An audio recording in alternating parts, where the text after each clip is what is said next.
Welcome back to the channel, guys. In today's video, we're going to talk about how you can potentially sell your own property without hiring an agent, or FSBO as we like to call it. Now, as a real estate professional myself, I always encourage people to go that route, but I understand that each situation is completely different.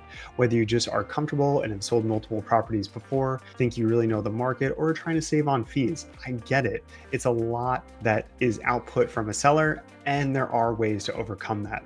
So in today's video, we're going to go through 6 of the main steps that I would be mindful of if I was going about this myself, and I'm going to give you a breakdown of each. Now at the end, I am going to give you some things that I think agents do a little differently to provide extra value. So if you do want to go this route yourself, just be mindful of that, because there are some things that it is harder to do from a seller standpoint without having that other party kind of for the back and forth. But without further ado, I hope you find this content valuable, and let's dive in. Now, number one, we're looking at prepping the property, and this comes down to the 3 Ds. We're going to deep clean, declutter, and depersonalize. The deep cleaning is very self-explanatory. We're just trying to get it very nice and show ready for anybody to come in and feel like it's well cared for. On the decluttering, it's a good time to just take a reset and figure out, am I ready to move? What things am I getting rid of? What am I keeping? What actually plays into the continuity of the home and the character? And what can maybe be shifted to the side or moved around to make it feel more open and inviting? Now, on the depersonalization, I think this is one of the things that a lot of owners have a tough time with, because you're in essence stripping away some fondness and memories from the home to create a space that is inviting for others. And this ends up being what maybe family photos on the wall, or very personal pieces of artwork, or things around the house. It's best to try and minimalize those and then potentially store them, so that way when a buyer comes in, they can start associating their own things with the space. They can envision themselves making family memories there and start connecting with it on an emotional level. Because what you want is that when they leave the property, they're not thinking about all the things that you had, or what you did for work, or what your kids' names were. They're thinking about themselves moving in there and what it would be like for them to be living in that space. And that's the best way to get an offer going forward. Now, once you have the 3 Ds done, we're going to look at just prepping the property from a small cosmetic upgrade. A lot of times this is just touch-ups, normal wear and tear, maybe some minor painting that we're taking care of, or you can go a little bit further. And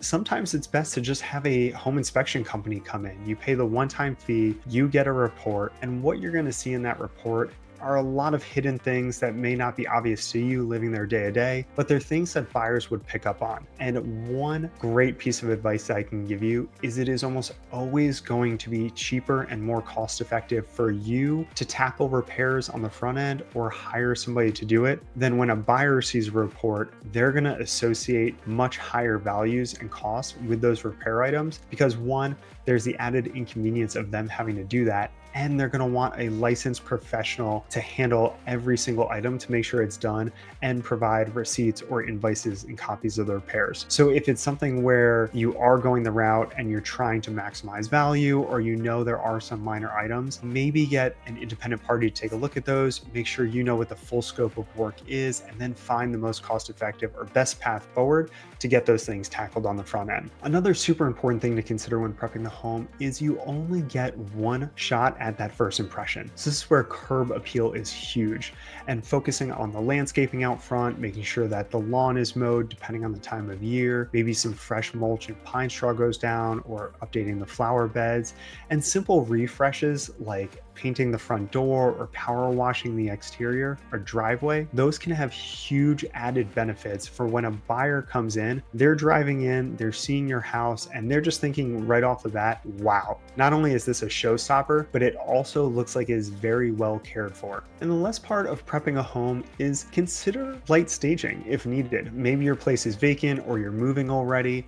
It might be more advantageous than trying to piecemeal the things you have to have an interior designer or stager come in and just give you that third-party opinion. Now, there's a few different ways to approach this. You can have somebody come in and you can remove all your own furniture and they can completely stage the house. That will have a much higher cost associated with it. Some stagers will actually come in and work with what you have. And one of the things that I offer clients as a complimentary part of my service is we partner with a designer to come in as part of our listing process, and they're actually going to take a look at what you have, give you kind of of a seller to-do list in terms of getting the property ready from their eyes, and really just focus on how we can take your existing scenario and help show it as best as possible. Sometimes that's as simple as just rearranging furniture, or maybe adding a piece of artwork here, a throw blanket there, and finding cost-effective approaches to actually maximize the visual appeal of your property. Now, number two, once you feel like the property is prepped, you are going to focus on pricing. And this can get a little tricky because depending on where you live, if it's not a cookie cutter subdivision or a condo or a townhouse where there's a bunch of recent sales that you're familiar with, everything is going to be a little bit of apples to oranges. And you're going to have to do your best to use places like Zillow, Redfin, Realtor.com, and other third-party sites to get an idea of that compiled aggregate data for the area and figure out best path forward. Now, I know a lot of people put a lot of stock into things like tax record evaluations and Zestimates from Zillow, but if you read the fine print on a lot of those, they bake in pretty wild spreads of accuracy to the point where I've seen plenty of properties sell that are hundreds of thousands of dollars off one way or another, up or down, from their theoretical Zestimate or tax assessment. So those aren't always the best approaches. And if you're going at this yourself without the help of an agent or any type of market knowledge, this can get a little tricky. One thing you're really trying to do is find a small window of perceived market value and sit right on the top of that window. This will open you up to a large pool of buyers, but not overprice the property. So it gives you a chance to potentially maximize value, but not alienating people along the way. One of the things we see time and time again when it comes to for sale by owners is most owners will associate a higher value with their property than what it may necessarily be, just because they are emotionally invested in it. And the problem is when you start high and you start not getting showings, or things go a little bit slower over time, as it stays on the market longer and longer, buyers start wondering what's wrong with the property. And then all of a sudden you're chasing the market down rather than starting in a reasonable number and they're meeting you right away. So there have been a lot of instances over the years where I have seen sellers start higher than recommended and the sales price ends up being lower than what they could have initially gotten had they just adjusted to a more realistic time frame and sales price. So just be mindful of that. Yes, everyone wants to get every last dollar out of the property, but there are options and ways to go about it where you actually may be hurting yourself in the long run depending on how you tackle that pricing metric. Another thing to look at is when you're coming up with numbers, this whole Walmart approach of ending in 99 cents or 999, that's a good theory from a psychological standpoint, but from a realistic standpoint, buyers are searching using websites at home. And a lot of those websites have parameters of increments where it's $25,000, $50,000 increments of a home search bracket. So if you're trying to decide whether your home is worth $500 or $495, you're probably better just going $500,000 because now you're capturing people looking up to that price point and 500 and above, as long as they have that within their range. So it actually opens you up to a little bit larger of a pool. Now, this won't apply to every number, but when we start getting close to those round numbers, like the 50,000 range, 75,000 range, the even $100,000 marks, this is where it becomes a little bit trickier trying to figure out, okay, are you going just under, or are you going to go right on the line and try to appeal to a larger audience? Another thing you can do is potentially just consider an appraisal. Now, when it comes to appraisals, I have mixed emotions on them. I think an appraiser is basically just being paid to come out and give you an evaluation to make you feel good if you're doing an independent one. So from what I've seen, usually if you will pay an appraiser to come out, they're going to give you a higher appraised value than a lot of times you would see if a bank has an appraiser going out where they're taking a risk lending to an unknown borrower. And those appraisals sometimes come in a little bit more conservatively speaking. Just something I've kind of seen over the years. I know the appraisal guidelines have gone a little bit more strict. Obviously, that buyers aren't picking their appraisers, but is something to be mindful of. Now let's look at marketing. This is one of the areas where I think can be easily fixed that a lot of sellers stumble on, especially when trying to tackle this themselves, because you may not have the same relationships that a lot of real estate agents have when it comes to vendors. But the one thing that I would consider is people have a lot more access to resources now than they used to. So a simple Google search for your area will reveal plenty of real estate photographers. I'm in the greater Atlanta area. I would say Atlanta professional real estate photography. And then you can see going off of the Google reviews, what kind of work they've done, the ratings that they've gotten, and I would compare prices.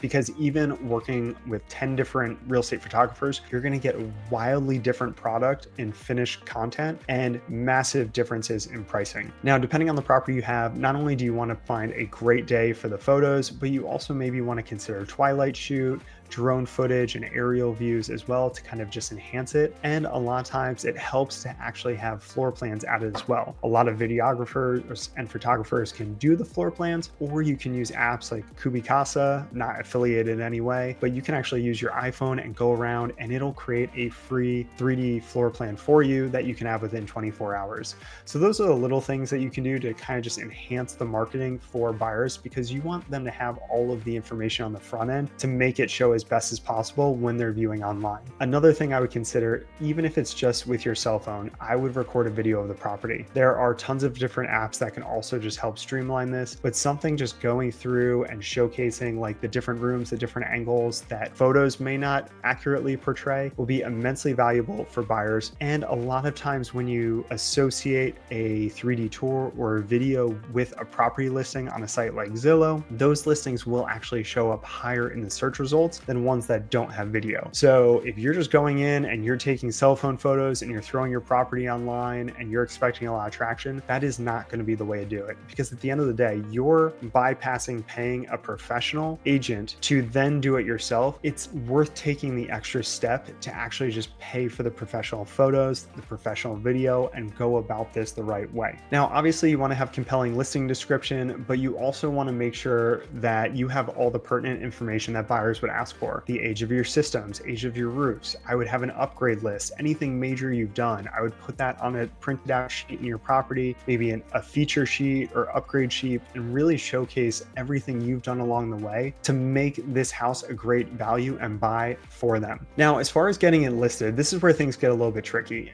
Within the past week, Zillow and Redfin have actually rolled out some new policies where they won't actually host listings that aren't going to be populated in the MLS within 24 hours. It's still too early to see how this actually pans out, but that does kind of alienate the people that are going for sale by owner and may not be putting it in the MLS, and they're just hoping that they find a buyer who is searching online. So that's something to be mindful of. You're trying to understand, what kind of reach am I actually going to get? Am I going to use a website like forsalebyowner.com? Am I just putting it on Zillow? Or do you potentially just want to go the flat fee MLS model where you're paying a transaction company to basically just take everything you have, make an MLS listing, and make sure that you're at least getting full syndication of the property to show to as many buyers as possible. Another thing with the marketing to consider is, how are you going to deal with a buyer's agent? A lot of buyers that come to you, even if you're selling yourself without a listing agent, will have representation from the buyer's agent, and a lot of those will be looking to have you pay that compensation on their behalf. Now, from the lawsuit last year, every state is shifting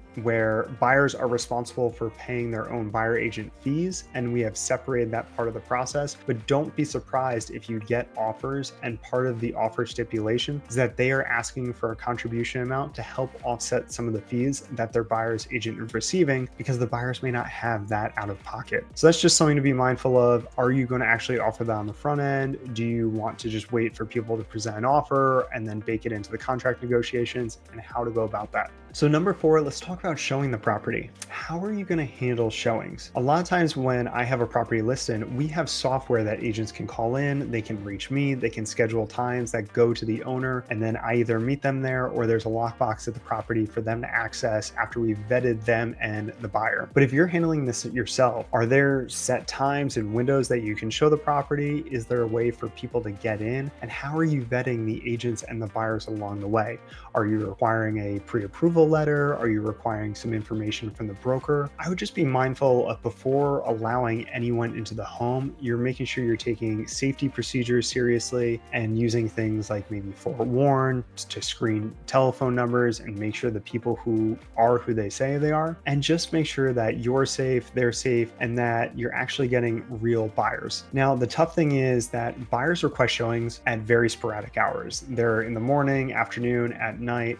Our typical showing windows are somewhere from 9 a.m. to 8 p.m. So are you able to accommodate that across all days? Are you having things where you can only accommodate on the weekends, or there's a day you can't show the property at all? You have to go into it knowing that every restriction you place on showing that makes it harder for somebody to get into the property and see it makes it less likely for you to sell the home in a timely manner or for a higher amount. Easier accessibility leads to faster and stronger offers. Now, I know one of the big things that homeowners are looking for is obviously feedback on their showings, but we're getting to a point where, yes, you're allowing somebody to come into your property and view it, but this is going to be a negotiation. I don't see a world where we keep getting feedback from showings, because any feedback that an agent gives you on behalf of their client is just in some way showing the cards of the buyer. I know it's insanely frustrating, because even when I've sold my own properties, the second somebody leaves, I want to know what they think, what they say, did they like it, why didn't they like it, I love it, they're crazy for not loving it the way I love it. It's intense, but we have to just look at it from a rational negotiation standpoint of they're going to come in, and 9 times out of 10, if a buyer doesn't make an offer within the first few days, it's not going to happen. So if they are moving towards an offer, they may say that, but they're not going to give you a whole lot more than that. And if it's not for them, what you're going to see is people will just kind of come up with feedback to give feedback, even though the property is not for them. A lot of times buyers just walk into a property and they know this is not going to be the house for me, but they'll point to someone like, oh, well, the walls over here were red, or, the carpet in this room was brown and it was a different color somewhere else. And those aren't things to stop somebody from buying a property. Those are objections that can be overcome with credits and changes throughout the process. So don't worry so much about those types of things where people are kind of just saying things to say them to get a point across. But at the end of the day, it's just not for them, and you move on to the next buyer. So number 5, how are you going to handle negotiations?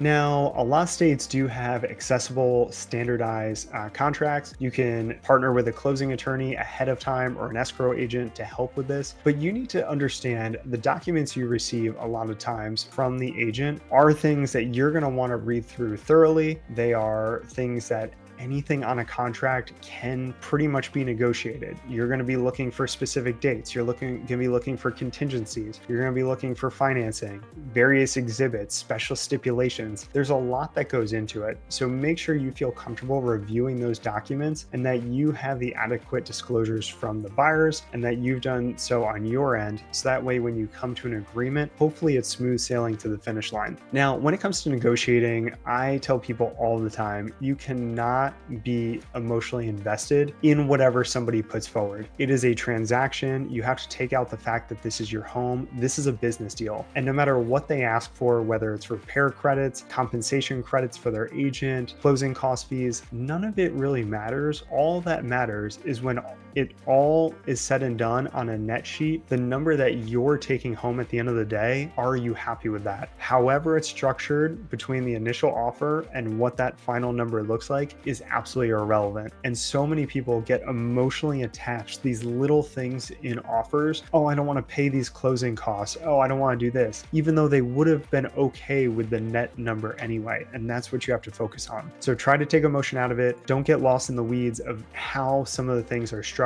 Just worry about, are you getting all of the things that you are looking for from a financial perspective, and have you communicated with them any special terms that you're looking for? Maybe you need temporary occupancy. There's certain dates you can be out of the property. There's others you can't. All of that you can provide on the front end will make it a little bit easier to kind of get through that negotiation phase. Now, number 6, hopefully this is the smooth process, but a lot of times this is where all the problems arise, and this is going to be your under contract to closing phase. Now, with things like this, you're going to run into the buyer inspection, where if you had an inspection done on the front end, you could potentially give that to a buyer and show them what you've done or changed and make them feel a little bit more comfortable. But just be mindful that a buyer's inspection is another round of negotiations. They're going to ask for a lot. They may get spooked. They may ask for things that seem trivial, and just remain calm and talk through the reasons of why they're asking for that and why that may or may not work for you with either them or their agent, and try to find some sort of middle ground. Now, a lot of states do have a buyer time frame. We call it your inspection due diligence period here where whatever that is negotiated on the front end, a set amount of days, the buyer can actually back out of the contract and retain their earnest money. So you need to be mindful of, if you do go under contract with someone, what are the outs within that contract phase, whether they have an inspection contingency timeframe, financing contingency, appraisal contingency, any other things that are baked in. You need to be mindful of all those dates along the way so that you're keeping track of things and making sure that they're sticking to the timelines they're supposed to and that you're getting to closing successfully. Now, finding a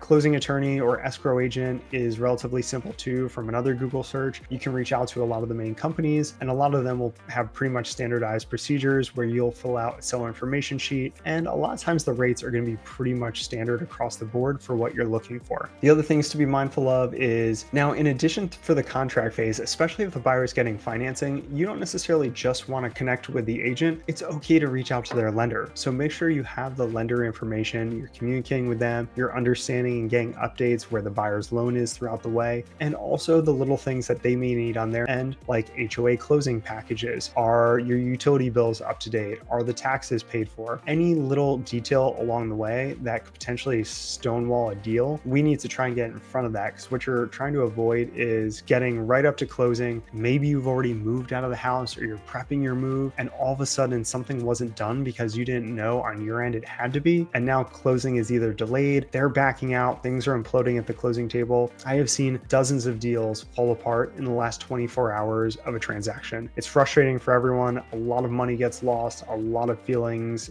get exposed, and that's really the situation we're trying to avoid. Now, I hope these main 6 steps were pretty valuable for you. I know it's a lot to take in, but keep in mind that while 90% of people do list with a real estate agent, there were 6 to 7% last year that were successful FSBOs. And that is something that if you want to be a part of that number and potentially go about this yourself or save on fees, you just have to take the right path forward and make sure that you've kind of thought through the entire process on your end and have a game plan to get it done. Now, if you stayed all the way to the end, I thank you so much. I would encourage you to like and subscribe to the channel if you have not already. I am going to just highlight some things that I do feel agents just bring to the table a little bit differently, or have that added layer of protection for you if you were going that route. One of the things is obviously pricing precision. This is big because, as we talked about before, you're trying to not overprice the property and then chase the market down, whether it's days on market accruing or multiple price reductions. We're trying to capture that sweet spot right on the front end so that we appeal to as many people as possible, get a strong offer fast, quickly, and make sure that we're closing within that time frame. The second is obviously the vendor and relationships. I know, depending on the property that I have, what of 5 different photographers and videographers I'm going to work with for that particular property. Is it a townhouse? Is it a condo? Is it a single family home in a rural area? Does it need drone photos? Is it a luxury property? Are we doing more architectural and lifestyle photos, or are we just doing house photos? Do we need to have someone on camera? Are we showcasing the community?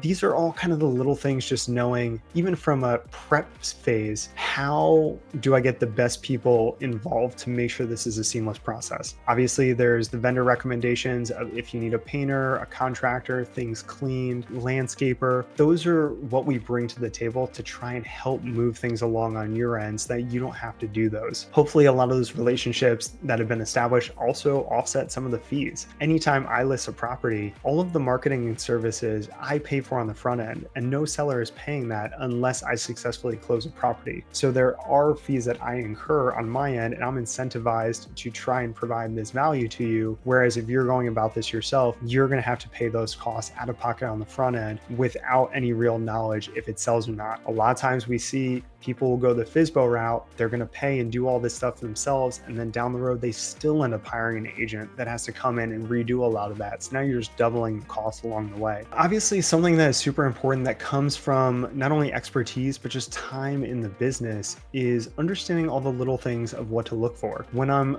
walking through a property, I know exactly what's going to stand out to a buyer, how they're going to perceive things, items that may be important to them or won't be important to them on an inspection report. It's much easier to guide a client on exactly what to do on the front end, whether it's cosmetic updating, handling the curb appeal, or tackling that pre-inspection phase, just because I've seen so many transactions successfully close and I know what buyers are looking for as well. Now, as far as negotiating, I really think this comes down to the individual agents. There are so many different ways to properly structure a marketing plan and negotiation phase. And a lot of that just comes down to how you think it is best to achieve the sales price of a property. Is that going to have coming soon marketing? Are you doing a little bit of an exclusive market? Are you going straight to public market? Are you connecting with the local agent population? Are you an expert in that particular neighborhood? And maybe you know things that other agents wouldn't know, or how to relay it to buyers and convey value. There are a few neighborhoods that I sell a lot of properties in, and I know the intricacies of those neighborhoods, how to handle marketing each property within there a little bit differently than the others, and how we can manipulate the sales prices just because of the small differences that someone outside might not necessarily understand. From a negotiation standpoint, an agent is going to talk to another agent, from what I found, much more fluidly than they would if they're talking directly to an owner, because at the end of the day, they're trying to find common ground for their clients. So as far as negotiations go, it's a game of cat and mouse. I view it like fishing. You're trying to snag a buyer, and then you're reeling them in, you're getting some information, and then you're letting them go a little bit.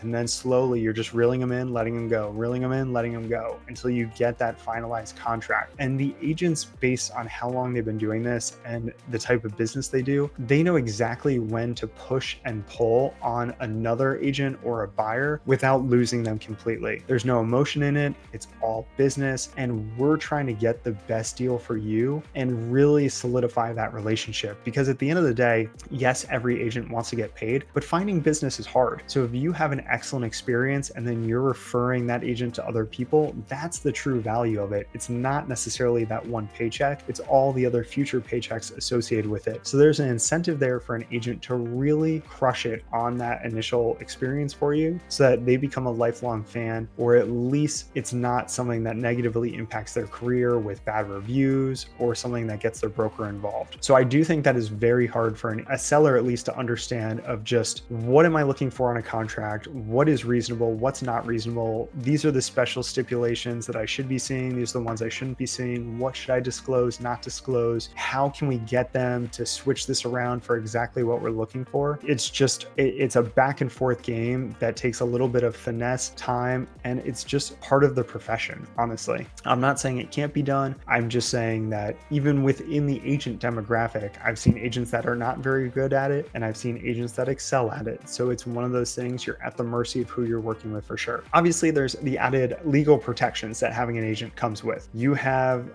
my E&O insurance, you have the broker support, you have our legal counsel. If things go wrong along the way, we're the line of defense where we can guide you so that there's no gross negligence or missteps along the way and keep you out of legal trouble. I think that's kind of an underrated thing, just because a lot of the transactions that are handled by agents, all of that is in place already. But if you're going at it alone, I would really kind of talk to that lawyer on the front end, make sure you understand exactly what you're getting into and the best route to go along things. So that way it's not all of a sudden I have a contract, I need a closing attorney or a lawyer. You have that relationship on the front end. They know your goals, you understand what they need from you, and it's going to be hopefully a little bit smooth sailing along the way. And obviously the last thing is, I'm just here to try and make this process as stress-free as possible and give you your time back. Ultimately, I personally think a lot of homes sell for more, even when factoring in agent fees. I know that can sound ridiculous, but a lot of that just comes from expertise of how to market a property, the negotiation that goes into it, and what to look out for. But if anyone is going about this themselves and ends up having successful FSBO stories, I would love to hear that. Even when interviewing agents or thinking about going about yourself, I always encourage clients to talk to many agents, hear different approaches, just to find out if it is valuable, if it's not valuable, or if you think you can